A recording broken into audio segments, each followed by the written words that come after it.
Boa noite, Lagoinha. Boa noite, Lagoinha. Eu cumprimento todos vocês com a paz do nosso bom e Senhor Jesus Cristo. Amém? Quantos estão felizes aqui nessa noite? É uma alegria muito grande eu estar aqui nessa noite. Agradeço a Deus por mais essa oportunidade, que nos últimos 10 anos o Senhor tem me permitido estar servindo a Ele, através da pregação da palavra, do ensino, da comunicação e das artes. E é sempre mais do que eu mereço, né? Sempre mais do que a gente merece. Agradecer ao honroso convite do pastor Edgar. Obrigado, pastor. Meu conterrâneo de Lagoinha, antes da Assembleia de Deus, né, mano? E glória a Deus por isso. Quem quer ouvir uma palavra abençoada aqui nessa noite? Eu estou muito empolgado pelo que o Senhor pode fazer aqui nessa noite. Não por mim, mas por Ele. Se você veio aqui nessa noite esperar algo de mim, eu não tenho algo muito bom para falar para você não, porque de mim não sai nada, né? Já diria o apóstolo Paulo que nós estamos destituídos da glória de Deus. Mas se você veio aqui buscar conhecimento do Senhor, estudo das Sagradas Escrituras, você vai sair daqui bem cheio nessa noite, amém? Lá no Belmonte, né, a gente também tem nas quartas-feiras os estudos também, né? E é muito propício os estudos, porque a gente aprende muito, né, gente? Nas Sagradas Escrituras. E como o pastor Edgar falou que eu posso ficar aqui até meia-noite, não foi isso, pastor Edgar? Aí tá tranquilo.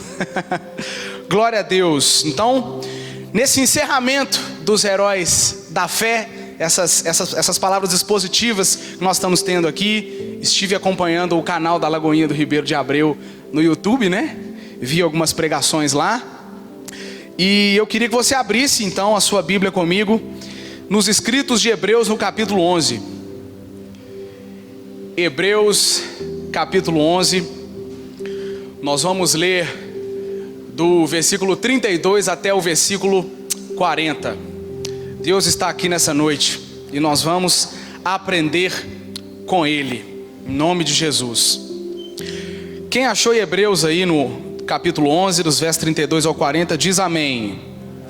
Quem não achou, fala espera. Eu espero. Hebreus capítulo 11, verso 32 a o 40. Agora eu vou ler, hein?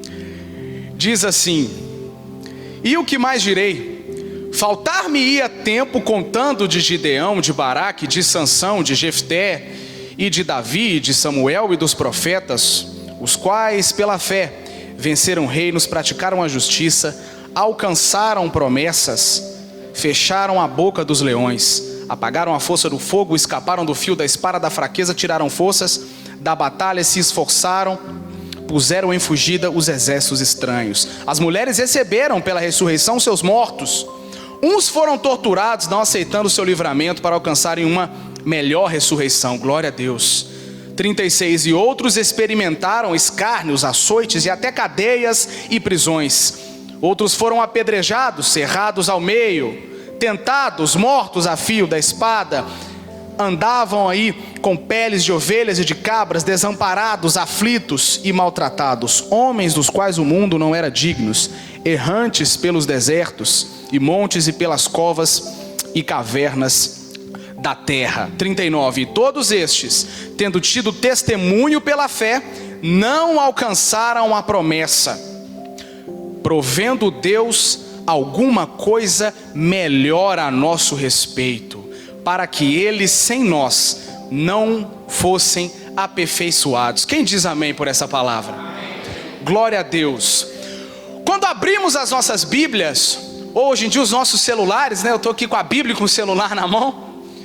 A gente encontra um autor desconhecido de Hebreus enviando uma carta destinada a judeus que estavam sofrendo bastante com perseguição religiosa.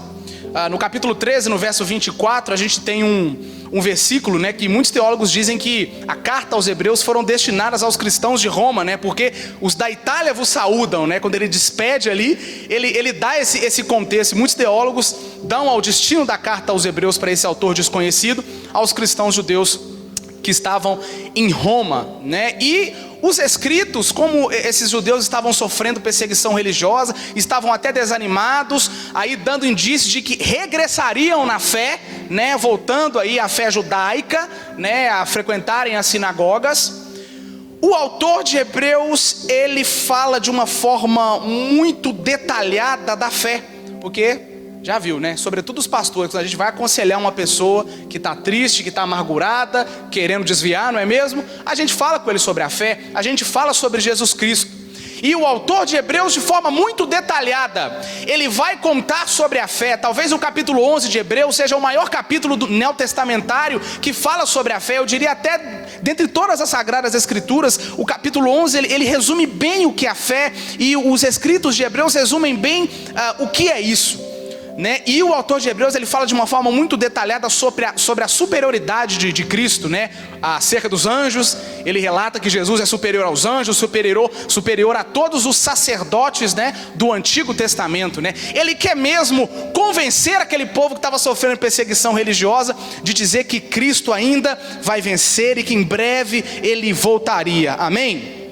Muito bem, e ele começa a falar a partir do verso 32, né? Na verdade, o autor de Hebreus, quando ele encerra a citação dos nomes, nos quais foram pregados aqui, todas as quartas-feiras aqui sobre os heróis da fé, ele reconhece que a lista dele não pode ser completa, não tem como, que são muitos os exemplos de homens e mulheres de Deus, que eles estiveram mesmo praticando a fé de forma muito exemplar. Mas porém no verso 32 ele cita de forma detalhada, como a quarta-feira é uma quarta-feira de estudo, né? A gente vai ter uma pregação mais expositiva aqui nessa noite. Eu vou aproveitar para aplicá-las em alguns momentos aqui. Por exemplo, ele vai citar Gideão, né? Que pela fé ele obedeceu ao Senhor, levou Israel para a vitória sobre os medianitas. A gente vai ver isso em Juízes no capítulo 7. Ele vai citar Baraque, por exemplo, que com a presença de Débora, quem lembra? Pela fé ele levou Israel para a vitória sobre Jabim, o rei mau de Canaã. Ele vai falar de Sansão, que talvez aqui seja um dos mais conhecidos nessa lista, que pela fé a gente sabe, né, teve uma força descomunal física com o Senhor, né? Está lá em Juízes no capítulo 16. Ele vai falar aqui também de Jefté, que mesmo sendo desprezado pelos seus irmãos pela fé, ele levou os israelitas à vitória sobre os filhos de Amon. A gente vê isso em Juízes no capítulo 11. Ele vai falar aqui do nosso querido Davi, né, que talvez seja o mais conhecido aqui juntamente com Sansão e Samuel, que pela fé foi um homem segundo o coração de Deus. Vai falar sobre Samuel. A gente conhece tanto Samuel que pela fé ele teve uma vida inteirinha de fidelidade ao Senhor. São muitas as pessoas. O autor de Hebreus poderia citar aqui, por exemplo, a mãe de Samuel, Ana, esposa de Eucana, que pela fé, mesmo sendo estéril, orou ao Senhor e alcançou o dom da maternidade, né?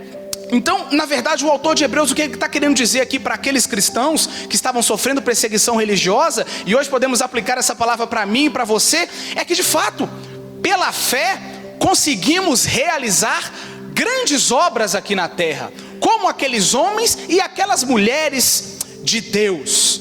Nós podemos fazer isso. A fé, ela é de fato, eu assisti a pregação aqui, a primeira do pastor Edgar, a fé de fato é o princípio das coisas que não se veem, e nem isso a gente tem, irmãos. Ela é de fato um dom de Deus, não é? E se é um dom de Deus dado a nós, cabe a nós acreditarmos que a fé, ela ainda continua movendo montanhas. Você pode dar um glória a Deus aí agora?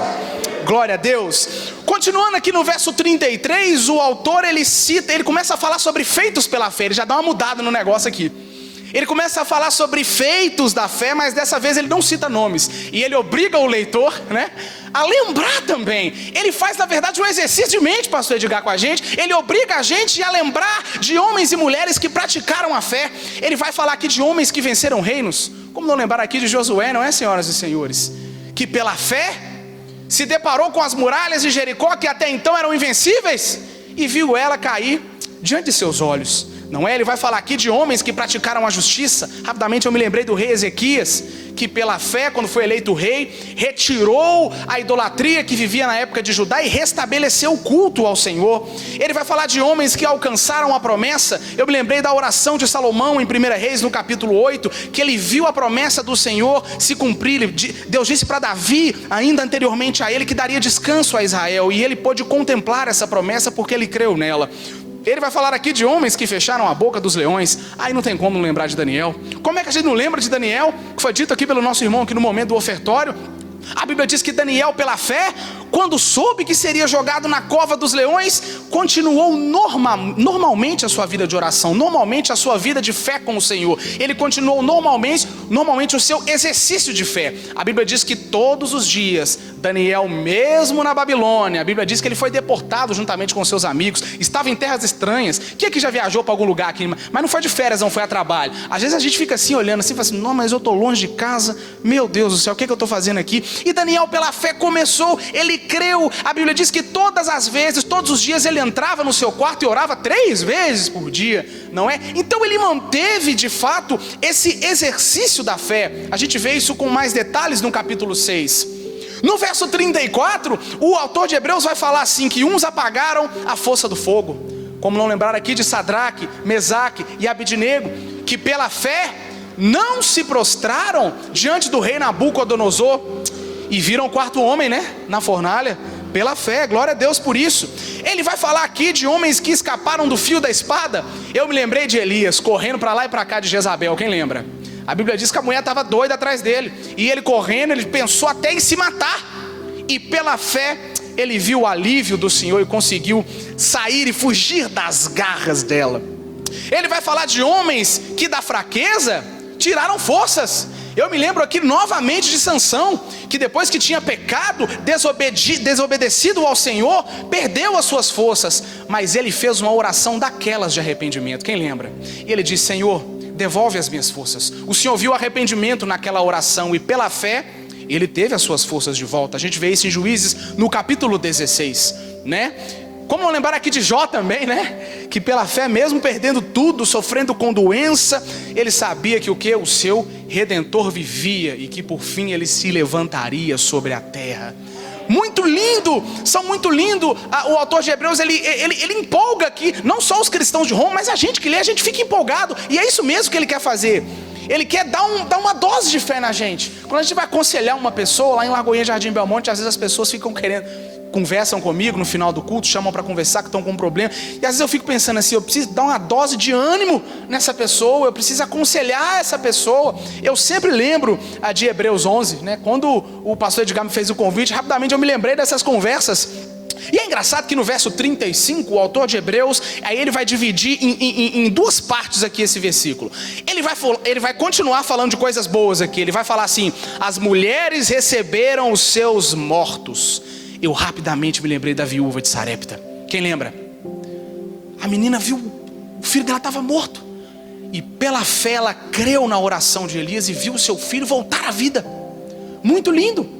Nós sabemos que pela fé conseguimos fazer essas coisas, meus irmãos. Nós conseguimos ver o impossível do Senhor. Esses sinais, prodígios e maravilhas ainda perpetuam. Os meus irmãos sensacionistas que me perdoam, viu? Mas tem que ter muita coragem para falar que Deus não pode fazer ainda. Eu respeito, são meus irmãos em Cristo, né? Mas eu, sobretudo ter sido formado na Assembleia de Deus, não tem como. A gente crê ainda, coloca a boca no pó e ora e crê que Jesus pode fazer, amém? Glória a Deus, que coisa boa. Mas ainda no verso 35, a situação muda. O autor de Hebreus, ele como se num passo de mágica, ele muda a chavinha. E o leitor que está lendo aqui, eu fico imaginando os cristãos de Roma que estão tristes lá, e estavam empolgados aqui, e nós aqui que estamos lendo isso aqui. O autor de Hebreus, ele muda a chavinha e começa a falar de momentos terríveis que homens e mulheres pela fé também viviam. Rapidamente ele já começa falando assim, uns foram torturados. Nossa, dá até um engasgo na gente, né? Pô, tava falando de milagre, falou de Moisés aqui que abriu o mar, falou de Moisés que saiu aqui da tua terra. É tão lindo ele falando sobre Moisés, né? Que abandonou a sua terra quando descobriu que nem era filho de Faraó, saiu, preferiu viver a vontade do Senhor, sofrendo no deserto, mas viu milagres acontecerem também. E agora você fala de uns que foram torturados? Ai, o autor de Hebreus muda a chavinha, e rapidamente aqui eu me lembro de um exemplo neotestamentário, se vocês me permitem. Aqui ele está focando muito, eu sei, em santos do Antigo Testamento, mas eu me lembro muito de Paulo e Silas na Macedônia. A Bíblia diz que tinha uma mulher lá que era macumbeira e estava enchendo o saco. A Bíblia diz que Paulo cansou e falou, sai demônio! Tirou o demônio da mulher. Aí os religiosos da época ficaram nervosos com Paulo e Silas, jogaram ele na prisão. A Bíblia diz que Paulo e Silas foram açoitados. Você não sabe, vou explicar um negócio para você, que eu pesquisei isso aqui para falar, quero saber como é que Paulo foi torturado. Naquela época, toda sentença de açoite era para cada um 40 chibatadas. Mas não era essa correia. Eu já apanhei muito meu pai e minha mãe de correia, graças a Deus por isso. A correia, aquela correia, meu pai falava, vamos pro quarto, aí tirava o cinto, né, e batia. Não era essa não. Aquela correia daquela época, ela tinha uma ponta com 3 pregas assim, ó, para que quando ele desce nas costas de Paulo, ele puxava e rasgava. Então imagina que Paulo e Silas, eles chegavam naquela cadeia quase morto. Depois de 40 chibatadas cada um, 80 no total. Não é? É muito importante nós falarmos sobre isso aqui nessa noite. É muito importante que o autor de Hebreus me dá abertura para eu estar falando isso aqui. Não é? A gente vê isso em Atos, no capítulo 16, essa história. Ele vai falar no verso 36 e aí ele continua o filme de terror. Que estava virando um filme de romance, ele muda e vira um filme de terror. Ele fala no verso 33 sobre homens e mulheres que viveram escárnios, açoites e prisões. Vimos José, que é citado aqui em Hebreus aqui. Um homem que foi jogado na cova pelos seus próprios irmãos, tentado pela mulher de Potifar, preso. O caminho de José do início até a coroa foi terrível, irmãos. Terrível. Sofreu demais. Podemos lembrar aqui outro exemplo neotestamentário, que é de Pedro, né? Que acabou sendo preso pelo rei Herodes. No verso 37 ele fala de homens que foram apedrejados. No Velho Testamento nós temos o profeta Zacarias, que acabou repreendendo o pecado das pessoas que estavam em Judá e morreu apedrejado. Não é isso? A gente vê essa história em 2 Crônicas, no capítulo 24. Como não lembrar aqui também de Estevão, não é? O primeiro mártir a ser morto, o primeiro mártir da história da igreja a ser morto. E aqui é muito lindo, a Bíblia diz que Estevão sangrando, né? Ele abre os braços, olha, o céu se abre, ele diz assim: eu vejo o Senhor Jesus Cristo de pé para me receber na sua glória. E é um detalhe muito lindo nessa passagem, que peraí, a gente pensa, né? A Bíblia diz que Deus está à direita, sentado à direita de Deus Pai. E aqui ele fala que Jesus ficou de pé. Então a gente vê uma fé de Estevão tão grande, mas tão grande, que o próprio Cristo ficou de pé para receber ele. Muito forte, muito lindo. E ele vai falar de homens que foram cerrados ao meio. Aqui a Bíblia não fala como Isaías morreu, mas os históricos da igreja, os históricos, sobretudo do Velho Testamento, diz que ele morreu assim. Os pesquisadores aí da história, eles afirmam que o nosso querido profeta messiânico, né, por profetizar muito a vinda de Jesus, sobretudo no capítulo 53, Isaías, ele acabou sendo prisioneiro do rei Manassés, e assim ele foi cerrado ao meio. Olha como é que morreu, né? Ele vai falar de outros mortos a fio da espada, como o profeta Urias, que foi morto pelo rei Jeoaquim e teve o seu cadáver lançado em uma sepultura. Está lá em Jeremias, no capítulo 26, no verso 23, né? Jeremias Jeremias tem a vida poupada, né? E vai outro justo aí no lugar dele.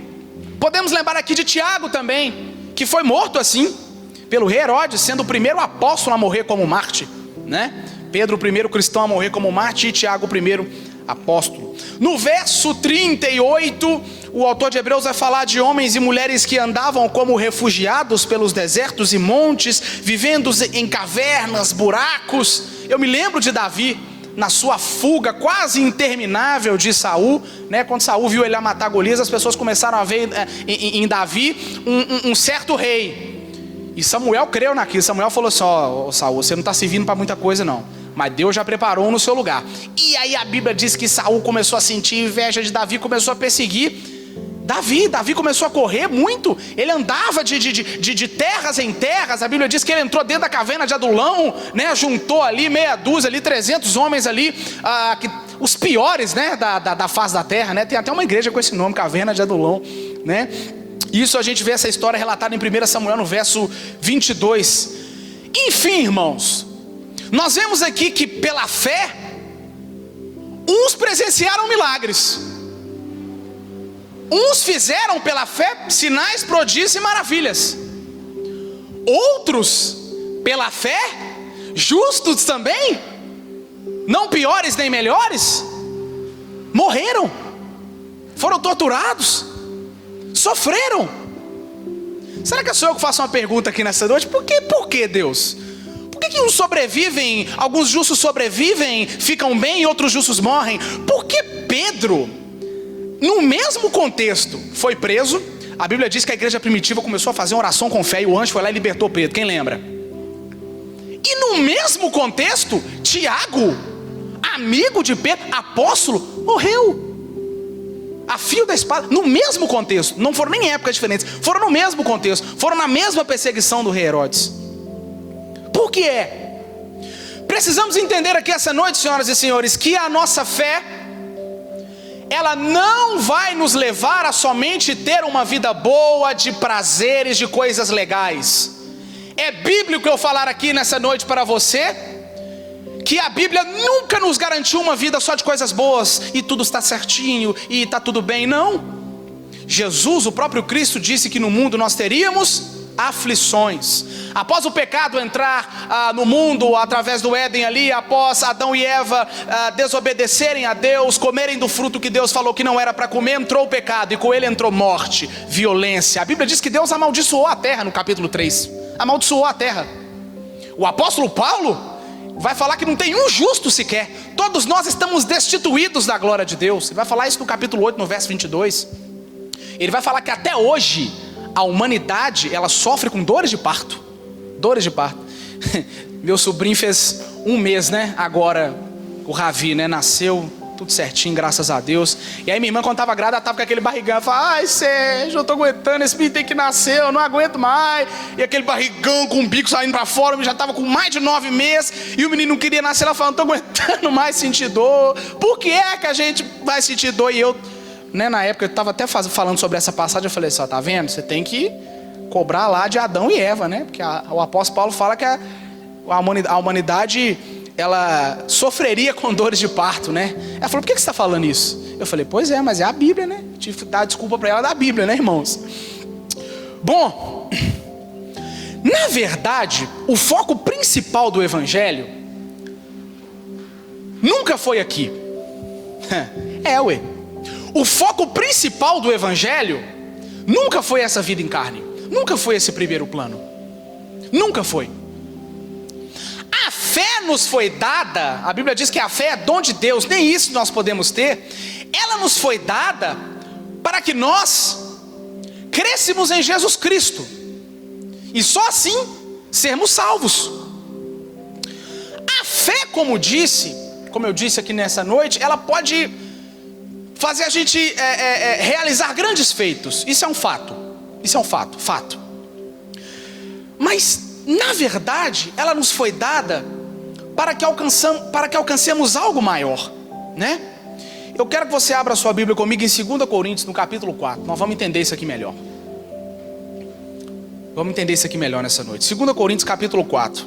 Nós vamos ler os versos 17 e 18.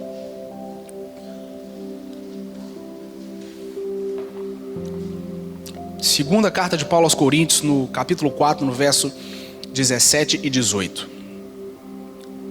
Vamos lá? E essa pequena e passageira aflição que sofremos vai nos trazer uma glória enorme e eterna, muito maior do que o sofrimento, porque nós não prestamos atenção nas coisas que se veem, mas as que não se veem. Pois o que pode ser visto dura apenas um pouco, mas o que não pode ser visto dura para sempre. Glória a Deus. A gente fica muito preocupado com as coisas que estão acontecendo aqui. Essa teologia perigosa e triunfalista que é pregada infelizmente nos púlpitos da igreja. Eu tenho a mania de falar com os alunos lá no Gol. Eu falo só, vocês estudam a Bíblia, para vocês não ficar aquém do que falam com você na rua ou até aqui em cima. Vocês estudam a Bíblia, questiona, estudem as Sagradas Escrituras, comprem Bíblia de estudo, vão em curso, façam cursos. Esse monte de curso de teologia online aí, mas olha onde é que vocês fazem. Prestem atenção, estudem, dediquem-se tempo, porque senão vem alguém aqui em cima e fala alguma coisa para você, e você sai dando aleluia, glória a Deus, e não é bem assim. Ou lá fora, vem um te dar um conselho errado, e não é bem assim. Essas pregações triunfalistas, essas teologias triunfalistas, a pessoa pega aquele texto lá que em Cristo nós somos mais que vencedores e pensa assim, não, eu, crente, dizimista, ofertante na casa do Senhor, eu vou sofrer? Eu sou um cara de fé, eu não posso. Aí ele vira uma espécie de amigo de Jó. Vocês lembram os amigos de Jó? Ah lá, está em pecado, ó, está sofrendo, possivelmente está em pecado, Jó, tem certeza. Não, deve estar traindo a esposa, deve estar sonegando imposto, deve estar fazendo alguma coisa, porque está sofrendo. Crente de verdade não pode sofrer. A Bíblia nunca disse isso, irmãos. Aonde é que está escrito isso? A Bíblia nunca disse isso para nós. A nossa garantia de fé, as Sagradas Escrituras, deixa eu falar um negócio para você, Velho e Novo Testamento, elas trabalham em uma garantia só: a nossa salvação em Cristo Jesus. E eu não sei vocês, para mim já mais do que suficiente. Nós nem merecíamos isso. Nem isso nós merecíamos. Nem isso nós merecíamos. E aí eu vejo muitas pessoas dizendo: por que é que eu estou sofrendo? Eu não deveria sofrer, porque eu estou dando oferta na igreja, eu estou fazendo isso, eu estou fazendo aquilo, né? Eu sou dízimo, eu sou líder de ministério, eu estou com jovens aqui, eu estou na bateria, na guitarra, no púlpito, eu estou na comunicação, eu estou isso, eu estou aquilo, e não posso estar sofrendo porque eu estou servindo ao Senhor. Aí ela se frustra, porque alguém ou pessoas disseram para ela de que ela não pode sofrer, que ela tem que ter fé. Que ela tem que ter fé, e quem tem fé não pode sofrer. Eu poderia estar aqui falando aqui que vamos embora, irmão, que nós vamos chutar a porta, nós vamos arrebentar tudo e tal. Não é bem assim. Nunca foi bem assim. Eu não estou querendo pregar para você que você vai sofrer a sua vida inteira, não. Mas é necessário a gente ter um equilíbrio, irmãos. É necessário ter equilíbrio. Porque se acontece alguma coisa ruim na família, a pessoa se frustra, sai da igreja, desvia, xinga o pastor, sai falando mal de ministério. Porque ela se frustra, porque alguém ensinou para ela de que em algum momento ela não poderia passar por nenhuma coisa ruim. O autor de Hebreus vai falar: teve muita gente boa aqui, vocês viram, fizeram milagre. Ele muda a chavinha e fala assim: mas pela fé também uns morreram, viu? Não escandalize com isso que eu vou falar aqui não. Vai ter crente que vai morrer assassinado de câncer, leucemia. Vai ter crente que vai morrer de coronavírus, já morreu de coronavírus. Mas o que eu quero dizer para você aqui nessa noite é que nunca se tratou daqui. Se trata do que está por vir. Se trata do nosso encontro com o Senhor Jesus. Seja morrendo bem velho, seja morrendo novo, todos nós, para os que creem, iremos sim encontrar com Ele. Você pode dizer um amém aqui? A garantia das Sagradas Escrituras para nós é salvação para todo aquele que nele crê. Nós já sabemos de cor, João 3,16, Ele amou o mundo de tal maneira que entregou tudo que Ele tinha, o seu único Filho, para que todo aquele que crê não pereça, mas tenha vida eterna. Senhoras e senhores que estão aqui me assistindo, seja aí pelo YouTube, seja por aqui, por favor entendam isso nessa noite. A garantia melhor e vindoura ainda está por vir, que é salvação. Paulo, quando saiu da cadeia com Silas, a Bíblia diz que eles oravam e cantavam hinos ao Senhor. E a Bíblia diz que teve um terremoto, e as cadeias caíram, as portas abriram. E aí quando o carcereiro acordou, ele quis suicidar. A Bíblia diz que ele tirou a espada e deu uma espadada no pescoço dele. Paulo falou: peraí, tá todo mundo aqui ainda. E a Bíblia diz que ele chegou e se prostrou em frente a Paulo e disse assim: o que é que eu posso fazer para ser salvo? Paulo poderia falar assim: sai correndo daqui, ninguém vai saber que nós fugimos. Sai correndo daqui, ninguém vai fazer nada com você não. Paulo abre mão da situação dele, que ele estava preocupado. Imagina aquele carcereiro falando assim: o que é que eu vou fazer, meu Deus? Porque naquela época não tinha demissão não. Naquela época ali, demissão, ele tinha que estar dando glória a Deus. Possivelmente ele seria morto. Ele pensou: o que é que eu vou fazer, meu Deus? Todo mundo fugiu, eles vão me matar. E aí ele fala: o que é que eu posso fazer para ser salvo, Paulo? Paulo abre mão da situação atual dele e fala assim: crê no Senhor Jesus Cristo e será salvo tu e a tua casa. Vocês estão entendendo que o Evangelho se trata do porvir? Vocês estão entendendo que as Sagradas Escrituras, Velho e Novo Testamento, apontam para o encontro com Cristo e não necessariamente sobre o que nós estamos vivendo aqui?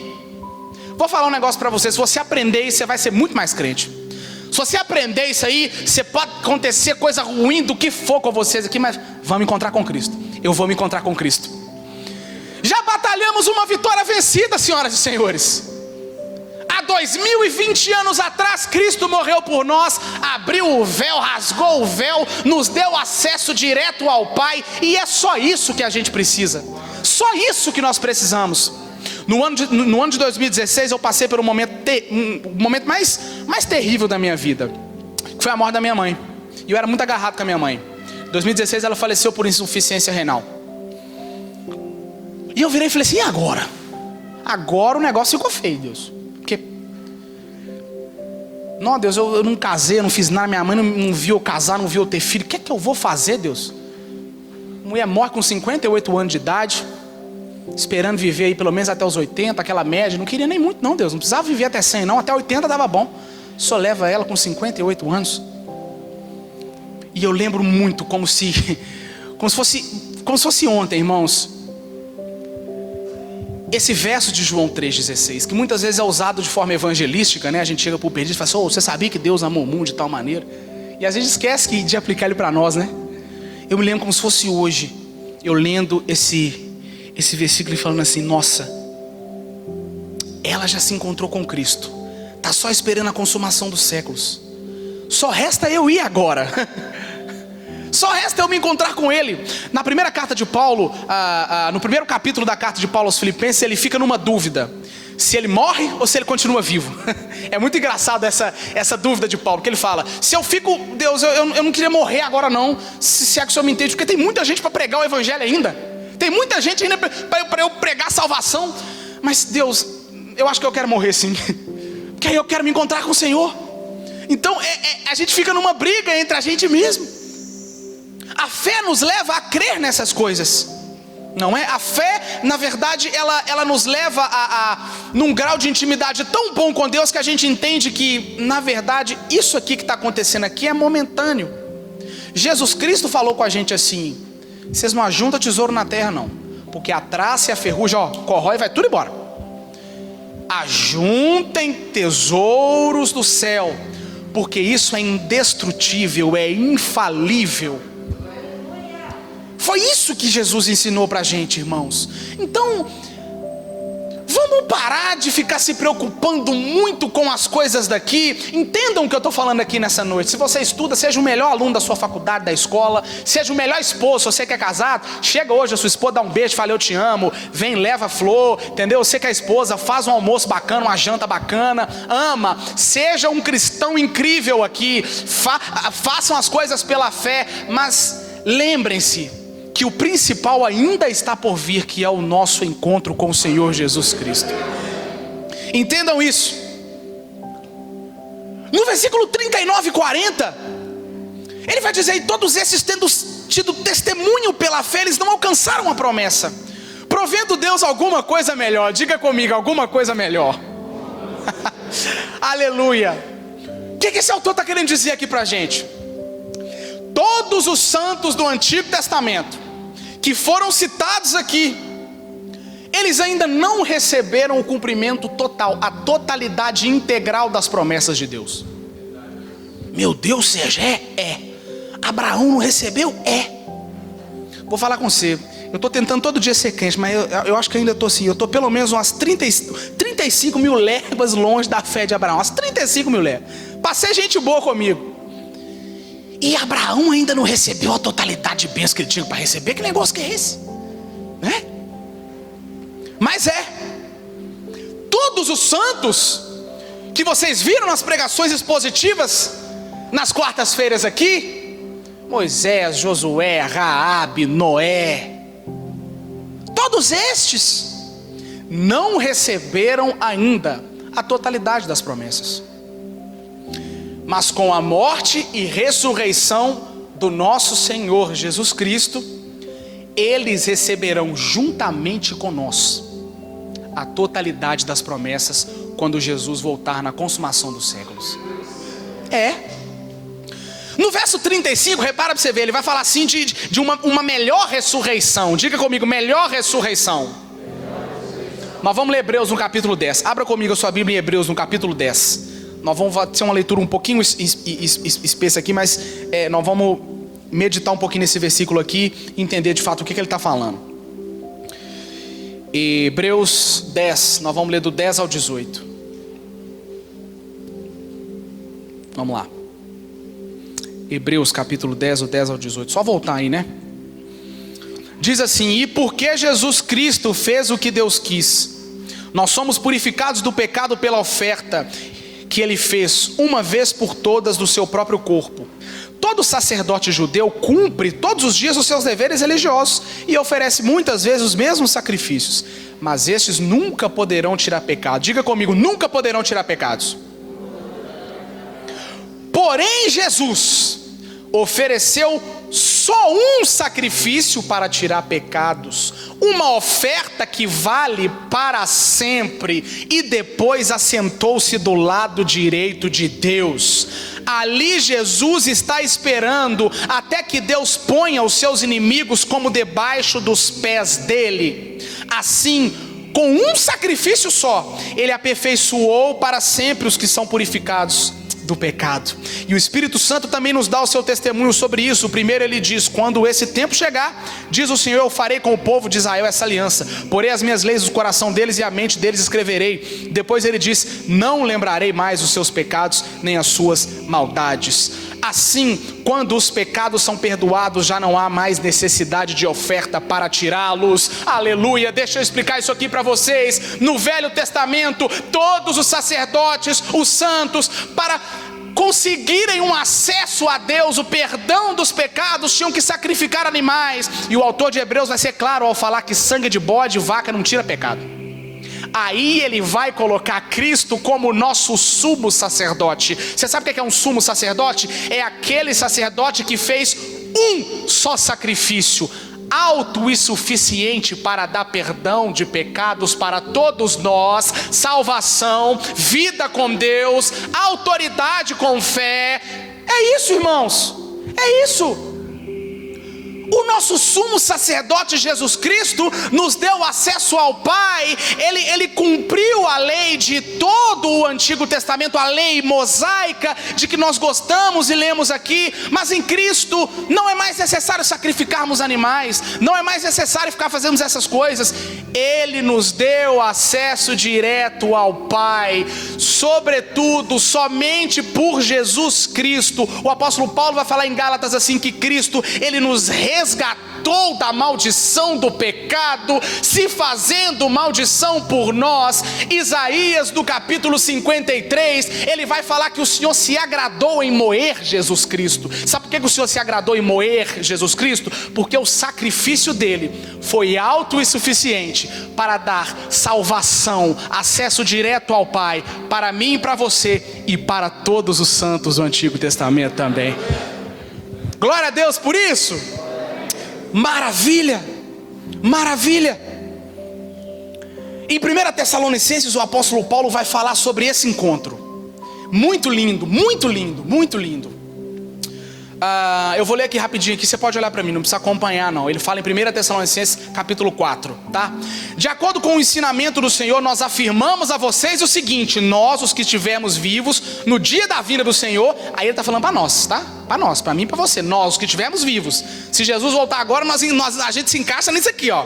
Se ele voltar agora, afirmamos a vocês o seguinte: nós que estivermos vivos no dia da vinda do Senhor, não iremos antes daqueles que já morreram.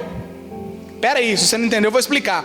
Porque haverá o grito de comando e a voz do arcanjo e o som da trombeta de Deus, e então o próprio Senhor descerá do céu. Aqueles que morreram em Cristo ressuscitarão primeiro. Opa! Então nós temos aqui também uma promessa aos santos do Antigo Testamento também. O mar será obrigado a vomitar aqueles que creram em Cristo. A terra será obrigada a vomitar aqueles que creram em Cristo. Se tem alguém morto aqui debaixo dessa terra aqui, ó, se lá na Idade Média isso aqui for um cemitério aqui, ó, pode saber, viu, pastor? Jesus voltar agora, eles vão ressuscitar primeiro. Todos aqueles que morreram crendo em Jesus Cristo. Qual que é a diferença sua para Abraão? Já parou para pensar? Você está crendo numa graça que você não viu. Você não viu Jesus? Abraão creu na graça sem ver Jesus também. Já parou para pensar nisso? Ele não viu Jesus não. Quem é que viu Jesus? Viu Jesus em carne assim, ó? Alguém que viu? Se alguém tiver mais de 2000 anos aqui, pode. Mas creio que ninguém. Cremos na graça de um Cristo que não vemos. Abraão creu na graça de um Cristo que ele também não viu. É por isso que a fé é o princípio das coisas que não se veem. Quem está entendendo aqui nessa noite? Quem está me ouvindo aqui nessa noite? Que bom. Entendemos então que Cristo, em seu sacrifício vicário, no seu sacrifício sumo sacerdotal, ele nos ofereceu algo melhor e maior, não só para nós, mas para os santos do Antigo Testamento. O que o autor de Hebreus quer dizer aqui em sua totalidade ao dizer isso, e ele cita heróis da fé, pessoas nos quais fizeram grandes maravilhas, sinais, prodígios e maravilhas.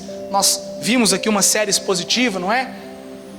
E nós entendemos que nunca se tratou daqui, irmãos. Nunca se tratou daqui. A fé que Deus nos deu é para crermos no porvir, no encontro com Jesus Cristo. Se você sair daqui entendendo isso, valeu a pena demais. Valeu a pena você ter vindo aqui essa noite, você ter visto essa mensagem aí no YouTube. Valeu a pena. Valeu. Você vai saber enfrentar as coisas com muito mais fé, com muito mais alegria, para fazer de fato valer a pena aquele versículo que a alegria do Senhor é a nossa força. A salvação já é motivo suficiente para você respirar fundo e falar assim: obrigado, Jesus. Obrigado porque eu não merecia. Obrigado porque se eu estou vivendo aqui com doença, com câncer, com coronavírus, com leucemia, eu tive o tio assassinado, o pai assassinado, eu cresci sem pai, sem mãe. Eu, no meu caso, perdi minha mãe com 58 anos de idade. Obrigado, porque eu entendi que nós precisamos, na verdade, ansiar pela volta de Jesus Cristo. E nós que estamos aqui, vamos praticar a fé. Vamos praticar essa fé. Se vocês estão aqui no culto de estudo da palavra de quarta-feira, até porque vocês gostam de estudar a palavra de Deus, vocês vieram aqui com um propósito, estudar a palavra de Deus. Estudem as Sagradas Escrituras, para vocês entenderem que na verdade a fé nos foi dada para crer na salvação em Jesus Cristo, e não em coisas terrenas, e não nessas coisas aqui. Casar é bom, eu não sei o que é não, mas deve ser bom, porque todos os meus irmãos devem casar, só eu que não. Ter casa deve ser bom, ter carro deve ser bom, porque tem o bom e o bom, né? O mineiro, você sabe que tem uma diferença do mineiro, né? Tem mineiro que fala bom e mineiro que fala bom. O bom é bom, mas o bom é bom, é ou não é? O bom é bom. É bom, fazer essas coisas são coisas boas.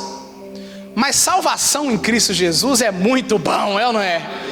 Salvação em Cristo Jesus é muito melhor do que todas essas coisas, do que casamento, carro, casa. Isso é tudo muito bom. Ele nos deu isso aqui, ele é para desfrutar mesmo, né? O crente precisa ter essas coisas, irmãos, mas não vão perder esse anseio para a glória, não. Eu não aguento essas pessoas que falam assim: eu não quero que Jesus volte mais não casei. Você é louco? Jesus voltar agora, eu vou solteirão mesmo.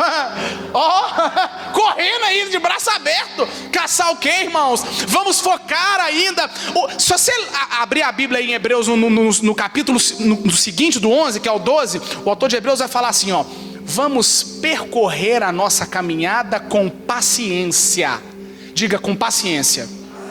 Vamos percorrer a nossa caminhada com paciência, com o alvo em Jesus Cristo. Vocês estão entendendo isso aqui essa noite? Ele está querendo dizer para nós aqui assim, ó: vamos junto aqui, vamos correr com paciência, mas não perca o alvo em Jesus Cristo, não perca o alvo no sacrifício, não perca o alvo naquele que ainda vai voltar, não perca o alvo naquele que disse que é o caminho, a verdade e a vida. Não creem naquele que ainda continua sendo o pão da vida, a pedra angular da igreja. Não perde o foco naquele que todos os santos do Antigo Testamento apontavam para ele. Não vamos perder o foco naquele que João descreveu que veio desfazer as obras do diabo. Não vamos perder o foco naquele que morreu, ressuscitou por nós, naquele que deixou o Espírito Santo para nós, e naquele que vai voltar e nos encontrar e trazer para nós salvação eterna, juntamente com Abraão, Isaac, Jacó, Josué, Daniel, todos esses santos. Vamos encontrar com ele. O que é que eu estou querendo dizer aqui para você nessa noite?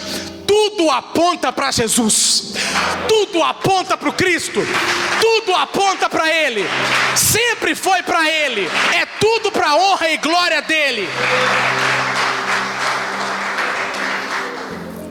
Abra sua Bíblia comigo em Apocalipse 21, e aqui eu encerro.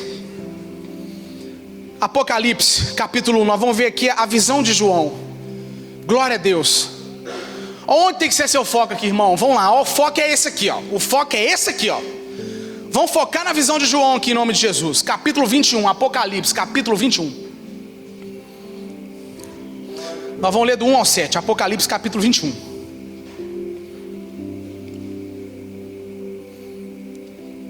Posso ler? Então eu vi um novo céu e uma nova terra. O primeiro céu e a primeira terra desapareceram, e o mar sumiu. E eu vi a cidade santa, a nova Jerusalém que descia do céu. Ela vinha de Deus, enfeitada e preparada, vestida como uma noiva que vai se encontrar com o noivo. Ouvi uma voz forte que vinha do trono, a qual disse: agora a morada de Deus está entre os seres humanos. Deus vai morar com eles e eles serão os povos dele. O próprio Deus estará com eles e será o Deus dele. E ele enxugará dos olhos deles todas as lágrimas. Não haverá mais morte, nem tristeza, nem choro, nem dor. As coisas velhas já se passaram. Eis que tudo se fez novo. Aquele que estava sentado no trono disse: agora faço nova todas as coisas. E também me disse: escreva isso, pois essas palavras são verdadeiras e merecem confiança. E continuou: tudo está feito. Eu sou o alfa, o ômega, o princípio, o fim. A quem tem sede darei água para beber de graça da fonte da água viva. Aqueles que conseguirem a vitória receberão de mim este presente. Eu serei o Deus deles e eles serão os meus filhos. Glória a Deus. Isso que você está passando é momentâneo. Mas aí eu vou mudar a frase de efeito dos pregadores, viu? Porque o pregador, né? Qual que é a frase de efeito que a gente escuta? Isso que você está passando é momentâneo, irmão. Hora que Deus vai te tirar dessa cova. Hora que Deus vai te tirar nesse momento. Eu vou mudar isso aqui. Esse momento que você está passando é momentâneo. Mas tenha fé. Ah, você está querendo dizer que eu não posso sair daqui não? Que eu não posso sair disso? Não. Tenha uma fé mais madura e maior. O que eu estou querendo dizer para você? Se você está enfrentando uma situação difícil, seja boa, seja qualquer uma, tenha fé. Não que você vai sair dela, mas que Jesus está voltando. Tenha fé que você vai se encontrar com Cristo. Então vamos mudar a frase de efeito aqui, você me permite, pastor Edgar? Tenha fé. Você vai sair desse momento que você está vivendo. Tenha fé, você vai sair disso aí que você está vivendo. Deus vai tirar você dessa cova. Mas tenha fé que você vai sair disso tudo quando você se encontrar com Cristo Jesus. Você já batalha você já luta uma luta vencida. Vocês sabiam disso, né? Você está querendo dizer que Cristo fez tudo por mim? É. Ele já fez, irmãos. Ele já fez por nós. Ele foi o sacrifício único. Foi o último grande sacrifício que agradou ao Senhor. Foi o único. Acabou. Não é necessário mais sacrificar boi, vaca. Não tem esse trem mais não. Acabou. Com o sacrifício vicário de Jesus Cristo na cruz, o véu foi rasgado, os céus foram abertos naquele momento em que ele disse: tetelestai, está consumado. Cristo chegou e falou: só está consumado. Agora todo mundo vai ter perdão de pecado, todo mundo vai ter acesso à salvação. Eu gosto muito do que Paulo vai falar aqui na carta aqui, de uma das cartas dele. O pessoal está falando assim: ó, só pode ser salvo quem é circuncidado. Os incircuncisos não podem ser salvos não. Paulo falou: vocês param com essa palhaçada, pode parar com isso. Porque a morte e ressurreição de Jesus Cristo é para incircunciso, para o não incircunciso, é para o circuncidado, é para o homem, é para a mulher, é para todo mundo. A salvação de Jesus Cristo alcançou o judeu, alcançou o gentio, alcança o traficante, alcança a prostituta, alcança o crente verdadeiro, alcança o bispo, o apóstolo, o pastor, o líder de ministério, mas também alcança aqueles que estão lá na rua, que nós devemos pregar o evangelho para eles. Alcança todo mundo. A graça é para todo mundo. É para Moisés, é para nós também. É para Abraão, é para você também. É para todo mundo. Quem está me ouvindo aqui nessa noite? Glória a Deus. Coloca a mão no seu coração que nós vamos orar. Deus, obrigado.